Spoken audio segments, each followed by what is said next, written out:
So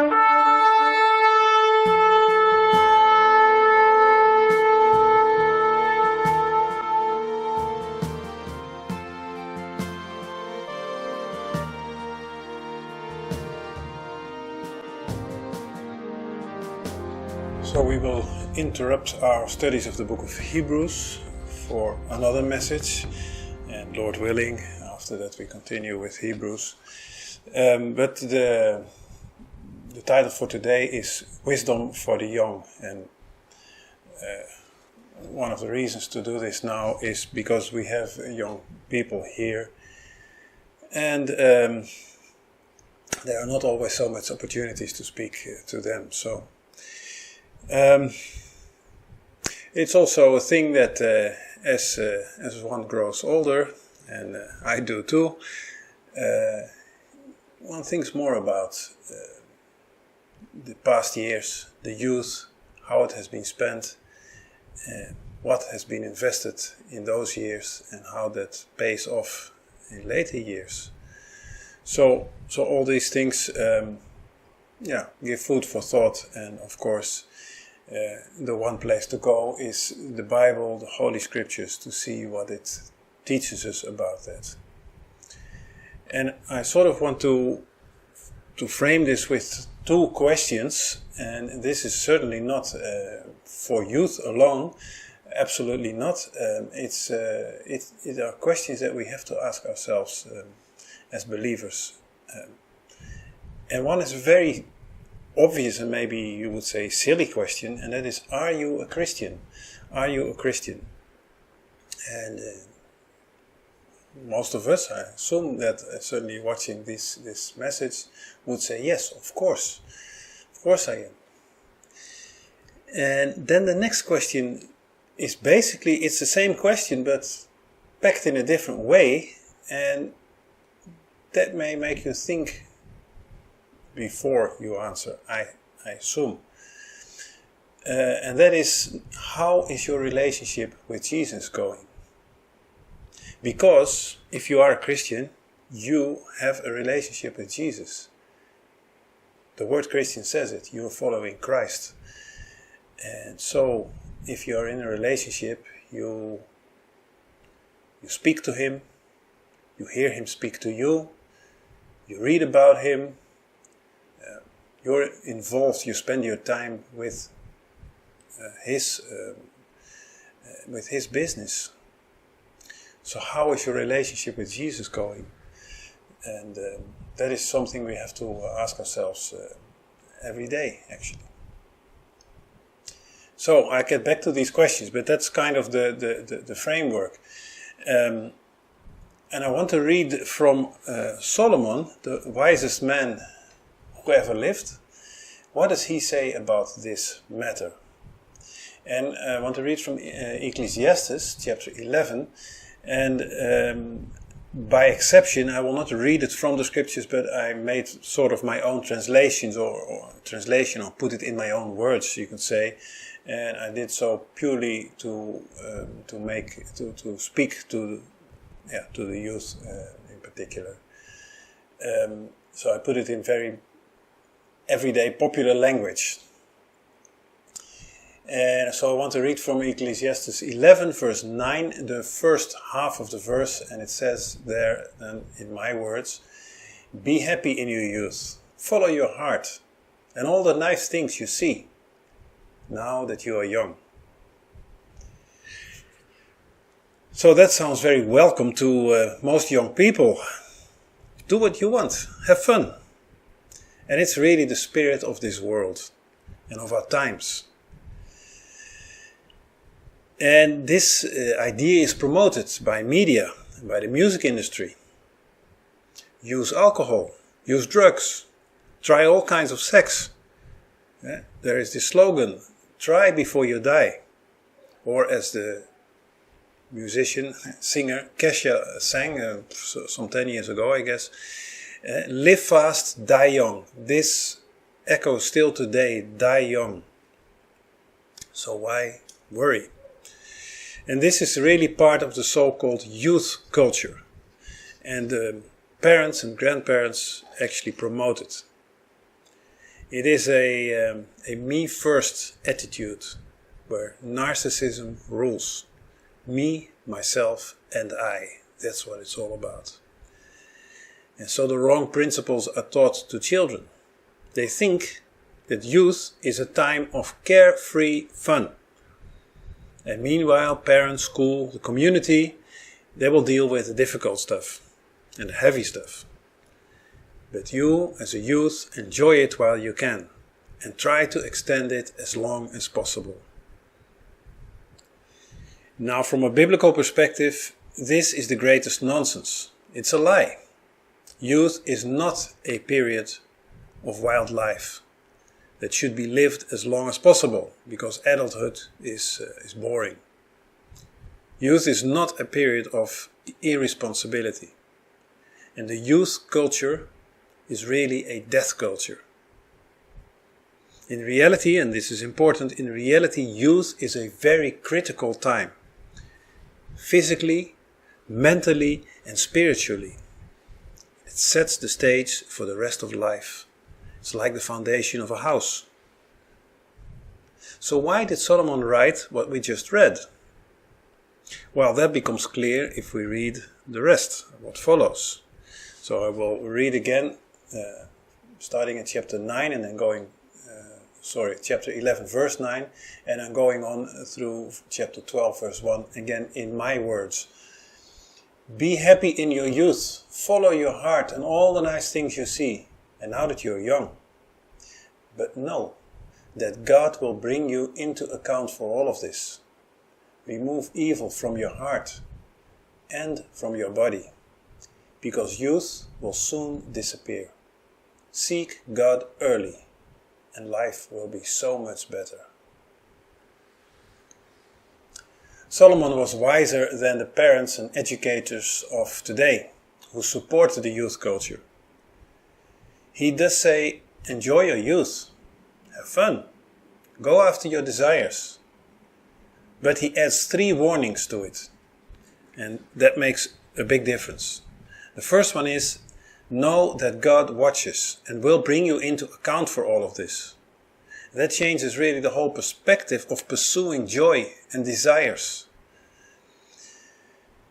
There is good amusement, sure, but there's also sinful excess. The good amusement is wholesome and it is productive. And the bad will return in penalty sometime later, and it will leave scars in the body and to the physical health. And this is really something that we see today. This idea of live fast, die young makes the youth not care about their health. They use all kinds of drugs, alcohol, and the expression is as if there's no tomorrow, because this is in their mind. Don't worry about tomorrow. Just live fast, enjoy, and you can die young. And so this also has an effect on changes they make to their body, whether it's piercings, tattoos, but also the whole gender issue, of course, has to do with that. It's very tragic. These scars, they stay the rest of your life. But even worse is, of course, what happens in the spiritual level. So that's the first warning. Know that God watches and will bring you into account for all of this. The second warning, or advice warning, is that youth will soon disappear. Elsewhere he uses this, it's all vanity. Not only do the youth years pass quickly, but they are in most cases useless. They are unsatisfying and they're unproductive. As one said, and I think the original quote is from Bernard Shaw in 1931, he said, youth is wasted on the young. And there's really lots of truth in that. In other words, if all we do is having fun, then our lives will indeed be useless, unsatisfying and unproductive. But if we use our youth the right way, then these years become meaningful and productive, and something good will grow into our adult years. Notice what Solomon says. He says, remove evil from your heart and from your body. It means get rid of all the things that will bring sorrow, that will produce grief later on, and that also have physical implications. And Paul also speaks about this to the Galatians in Galatians 6 verse 8. He says, for he that soweth to his flesh shall of the flesh reap corruption, but he that soweth to the Spirit shall of the Spirit reap life everlasting. In other words, that which you do that has physical effects, you will reap from this. You will have consequences. See the consequences of this. They will not go away in many cases. But remove evil from the heart first. The heart first, that's the mind, the emotions. Once the mindset is right, then the flesh is more easily controlled. In the Hebrew, this is what makes up the inner man. We spoke about this recently, and I will write down the Hebrew word. It's lev. So that's lamed beth, lev, and that means heart, but it also means mind. It's heart, the mind, the body, and the soul. It's a unity. It goes together. It's what makes up the person. So you cannot only stop having certain habits, but having the same mindset, because these habits will come back, or desires, or lusts, or addictions even. So they have to be removed from the heart first. The heart has to be renewed. Then the flesh can be more easily controlled. But it has to be removed. That is the advice here. So that was the second one. And the third one he gives, the third advice, is seek God early and life will be so much better. So he doesn't only give the advice, he also says the effect of it. The advice is to seek God before experiencing the world. That's the society that we live in, which is against God. Seek God before accumulating the baggage and the penalty of sin, and before developing a flawed character. It's much easier to not get into a bad habit in the first place than having to overcome one later on, let alone addictions. So Solomon says, in other words, don't even go there. And to speak with the words of AC/DC, it's a highway to hell. And they were praising it in their song, but of course this is a very bad thing. Don't even go there. Many Christians wish they'd found Jesus earlier, because they still suffer the consequences of their godless youth. That is what Paul also means. You sow in the flesh, you will reap corruption. These consequences, we have to deal with them many years afterwards. Young people have energy, they have ambition, mental capacities, and they can be so useful in the service to the Lord. And when people grow older, they often lose their idealism, they lose their zeal. So if we seek the Lord early, then we will have strength to bear the darker days, because they will come. They're upon us, actually, I would say. But once people enjoy the lusts of the flesh, the lust of the eye, and the pride of life, as John describes, then they are very much more easily drawn back into them. Therefore, seek God early. I have for over a decade a little note in my Bible of something I read back then, and it says statistics show that if you're not saved before the age of 14, the chances are that you never will. Which means, in other words, that by far most of the truly saved, born-again Christians, they were saved before the age of 14. And it's only a minority that is saved after that age. So you see how important it is to seek God early. So from the wisest man, these are 3 very useful advices. And this is another question to all of us, but especially to young people. Do you like the things of the world? And you might say, what are the things of the world? Well, going out, drinking, dancing, going to concerts, going to large sports spectacles, all these kind of things. Do you like it? Do you even love them?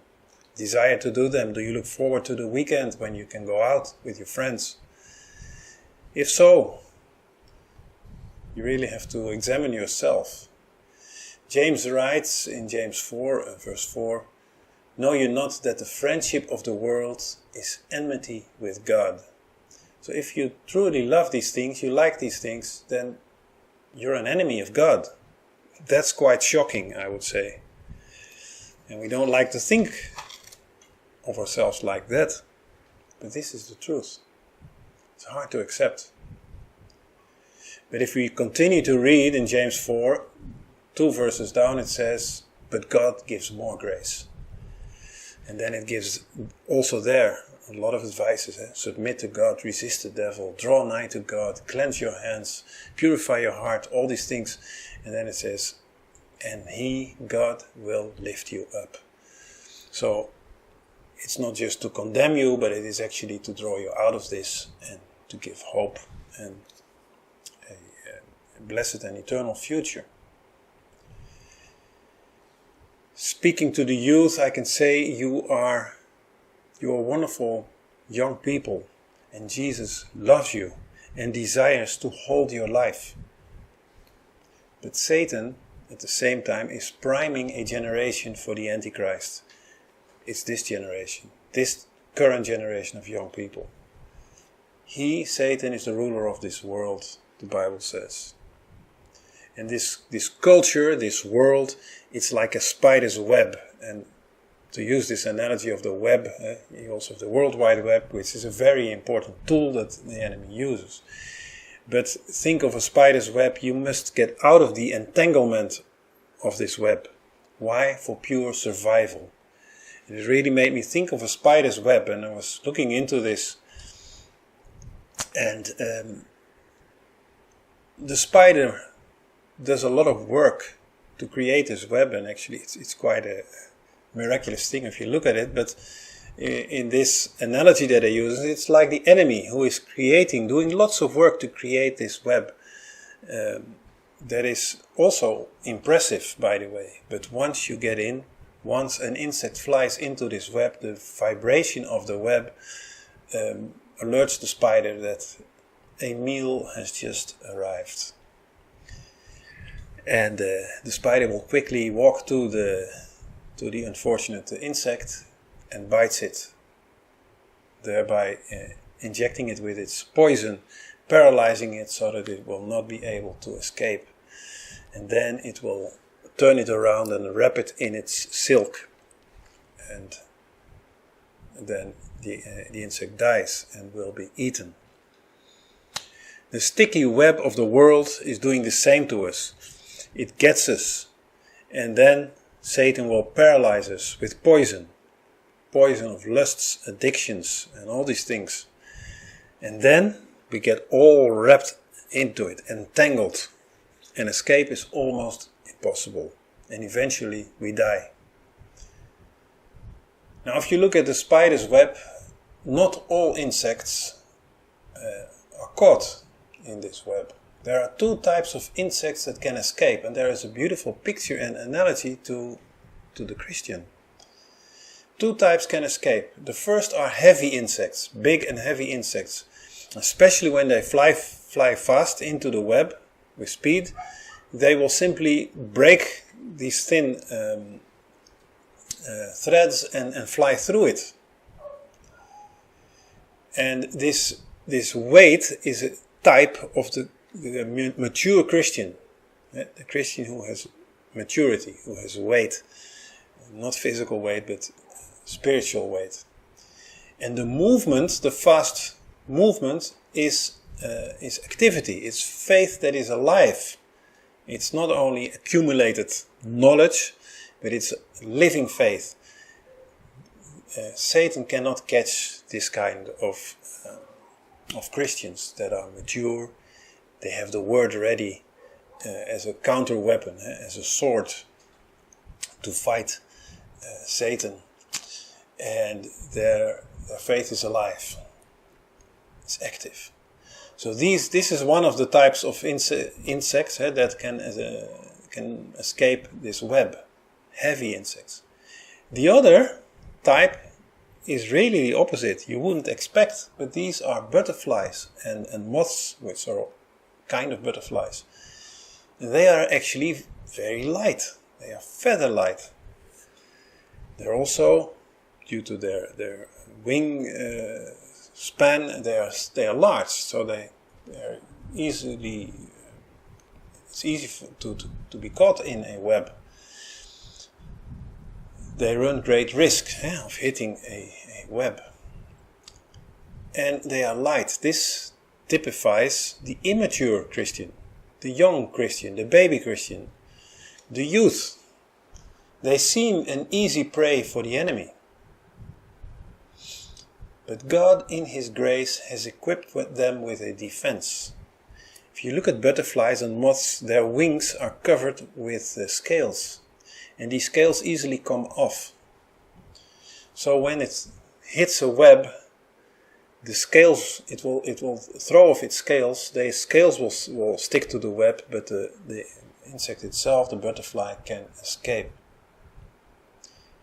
It is really beautiful. When God created the butterfly, He intended it to be never caught in a web and to die in a web. It is already in its design. It's in its genes, even when it's still a caterpillar. And so, again to the youth, speaking to the youth, you are wonderful like butterflies.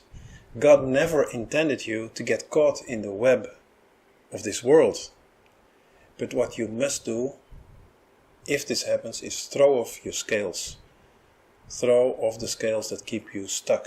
And that may hurt, and it may cost. But you'll be free. And you'll be able to continue to grow into a heavy insect, so to speak. Take Solomon's advice. And then you can mature and have an active faith, which is a relationship with Jesus. Seek God early, and your life will be so much better. The time is short. So, going back to the questions with which I started, are you a Christian? And so we are easily and quickly inclined to say, yes, of course I am. But then comes the next question, how is your relationship with Jesus going? And then we often have to think, and we have to admit that it is faltering in many ways and many times. Many times actually we are totally not involved with Jesus at all. We are only working and investing in the relationship with ourselves. And that means that it's questionable whether we are Christians to begin with and how strong we are in that. A lot needs to be done. It's very serious. It's a very serious matter. And so, I really want to urge you to think about these things and take them at heart. And think of this analogy of the butterfly in the web. There are costs, of course, but it gives you freedom and the opportunity to grow in your faith. It's not a game, and it's not just a matter of having fun. It is serious. Satan is after your soul, nothing else, and he wants you to be damned eternally. God, Jesus, He wants to give you life, and life more abundantly. Amen.